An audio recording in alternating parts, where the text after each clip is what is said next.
हरिओम प्रिय दर्शकों, आज इस वीडियो में हम जानने वाले हैं प्रदोष व्रत कब है। ज्येष्ठ मास शुक्ल पक्ष में प्रदोष व्रत कब मनाया जाएगा। 19 तारीख को मनाया जाएगा या 20 तारीख को मनाया जाएगा। 19 जुलाई या 20 जुलाई को मनाया जाएगा। कब मनाया जाएगा ये समझेंगे। प्रदोष व्रत के बारे में आप लोग जानते हैं, कुछ हम महत्वपूर्ण बातें जानेंगे जो लोग नए लोग हैं उनके लिए।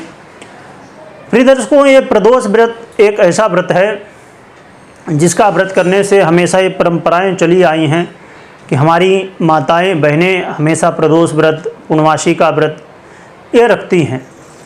और प्रदोष व्रत एक ऐसा व्रत है जिससे जीवन के जो भी पहलू हैं, जो भी समस्याएं हैं, उनका सभी का समाधान हो जाता है।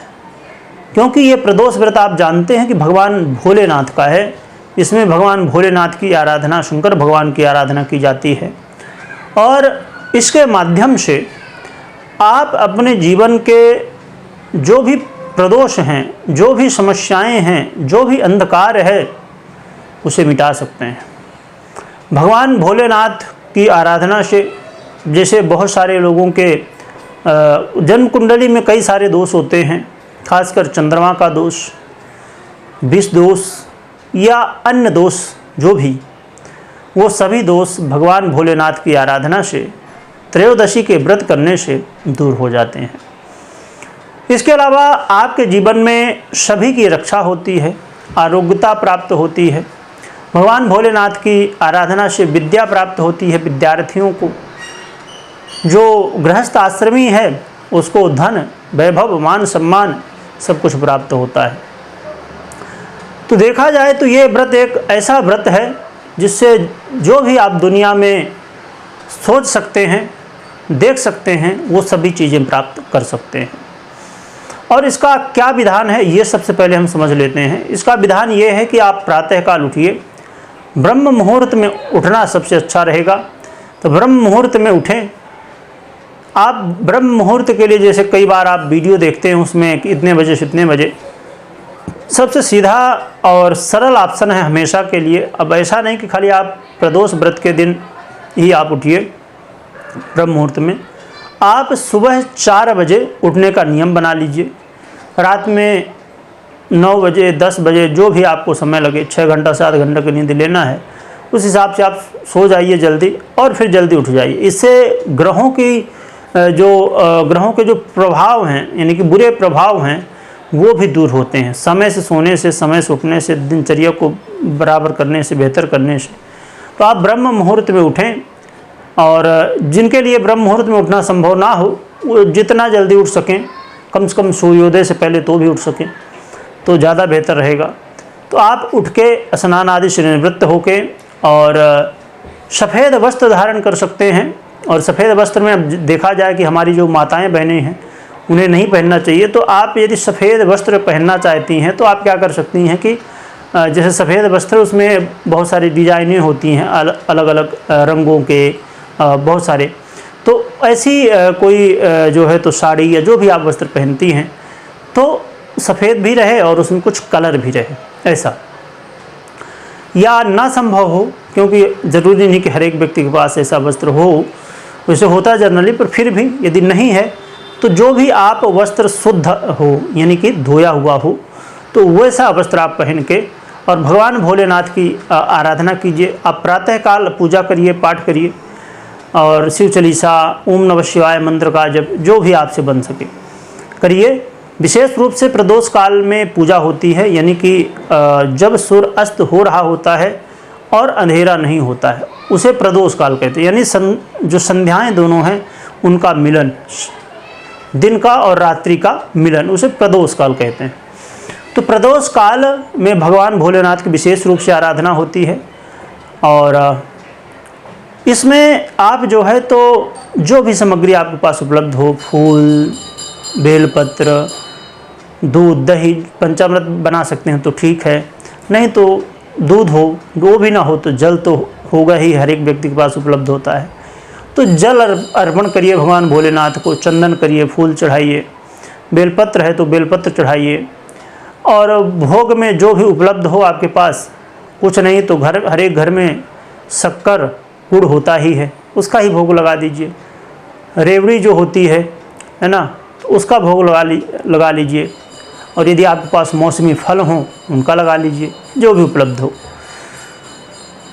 तो इसका भोग लगा के और फिर भगवान का आरती, भगवान से प्रार्थना, बस यही नॉर्मल पूजा जो हमेशा करते हैं हम, तो वैसे ही भगवान की आराधना करनी है। और इसमें कोई भी व्रत हो, सबसे महत्वपूर्ण हुआ करता है, जैसे बहुत सारे कई बार प्रश्न भी लोगों के मन में उठते हैं कि प्रदोष व्रत तो हम करते हैं पर हमें फल नहीं मिलता है। देखिए, व्रत में एक सबसे बड़ा नियम है कि ब्रह्मचर्य का पालन होना चाहिए। दूसरा, आपको मन से व्रत करना चाहिए। मन से मतलब ऐसा नहीं कि आप कह रहे हैं कि नहीं मन से तो हम करते हैं, पर अब जैसे कई लोगों को ऐसी स्थितियां होती हैं कि व्रत भी किए हैं, मन भी पड़ रहा कि ये खा लूँ, वो खा लूँ, वो खा लूँ, मतलब है तो व्रत पर मन भटक रहा है, ऐसे में व्रत भंग हो जाता है। तो यदि आप लोगों को कमेंट आएंगे तो मैं एक अलग से वीडियो इसमें बना दूंगा कि किस किस अवस्था में व्रत भंग होते हैं और व्रत का हमें पूरा पुण्य नहीं मिलता। कोई भी व्रत करते हों, चाहे प्रदोष की बात करें, चाहे पूर्णमासी की बात करें या एकादशी की बात करें। यदि आपने वीडियो अभी तक नहीं देखी है कि एकादशी व्रत कब है, तो आप देखिएगा, और साथ में क्या विधि, क्या उपाय, क्या महत्वपूर्ण बातें हैं, और किस स्थिति में यदि आप भी एकादशी का व्रत करने वाले हैं तो ज़रूर देखिएगा, क्योंकि उसमें बताया गया है कि यदि आप ये गलती करते तो उसका पूरा फल नहीं मिलता है। कुछ बातें एकादशी से दशी के हिसाब से बताई गई हैं, तो उन्हें आप, एक नई वीडियो अपलोड हुई है, एक पहले थी जो कि खाली बताया गया था कि एकादशी कब है, और एक जो नई वीडियो है उसमें पारण कब करना चाहिए और क्या गलती नहीं करनी चाहिए, ये भी बताया गया है, तो उसे भी देखिएगा। तो अब हम समझ लेते हैं कि है कब प्रदोष व्रत, जो महत्वपूर्ण हमारा प्रश्न है। तो प्रदोष देखिए 18 तारीख को एकादशी है और फिर 19 तारीख को प्रदोष व्रत रहेगा। 19 तारीख बुधवार को एकादशी के दूसरे दिन, तो 19 तारीख बुधवार को प्रदोष मनाया जाएगा। इसी दिन आप भगवान भोलेनाथ की आराधना करिए और आप व्रत रखिए, हवन जप जो भी आप कर सकते हैं तो करिए। कमेंट में ओम नमः शिवाय लिखिएगा, लिखने के साथ खूब जपिएगा, स्मरण करिएगा। और इसके अलावा मैं आप लोगों से ज़रूर चाहूँगा कि आप कमेंट के माध्यम से बताने की कोशिश करें कि और क्या जानकारी आपको चाहिए इस व्रत त्यौहार से संबंधित। और इसमें अब जैसे मैं वीडियो बनाता हूँ तो जो भी व्रत आता है तो मेरी कोशिश होती है, और आप जानते हैं कि इसके अलावा भी कई चैनल हैं तो उनमें भी समय देना होता है। मुख्य रूप से हमारा जो चिंतामणि ज्योतिष है, ज्योतिष का है, तो यदि आप ज्योतिष के बारे में, कुंडली के बारे में जानना चाहते हैं तो उस चैनल में भी आप विजिट कर सकते हैं। और आप अपने सजेशन ज़रूर दीजिए कमेंट के माध्यम से कि कौन कौन सी और वीडियो बनाना चाहिए इसमें, या इसके अलावा भी व्रत त्यौहार से संबंधित और अन्य दूसरे भी प्रश्न हों कोई आपके, तो भी आप बता सकते हैं। और चिंतामणि के नाम से आप सर्च करेंगे, चिंतामणि व्रत त्यौहार, चिंतामणि ज्योतिष, चिंतामणि वास्तु, ये सभी चैनल आपको मिल जाएंगे, तो वहाँ पर भी विजिट करें।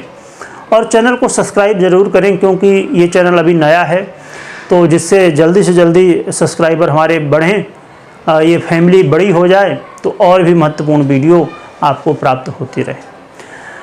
तो ओम नमः शिवाय खूब जपिएगा। ओम नमः शिवाय जपने से जीवन में जो भी संकट होती हैं, जो भी बाधाएं होती हैं, सब दूर हो जाती हैं। बहुत बहुत धन्यवाद।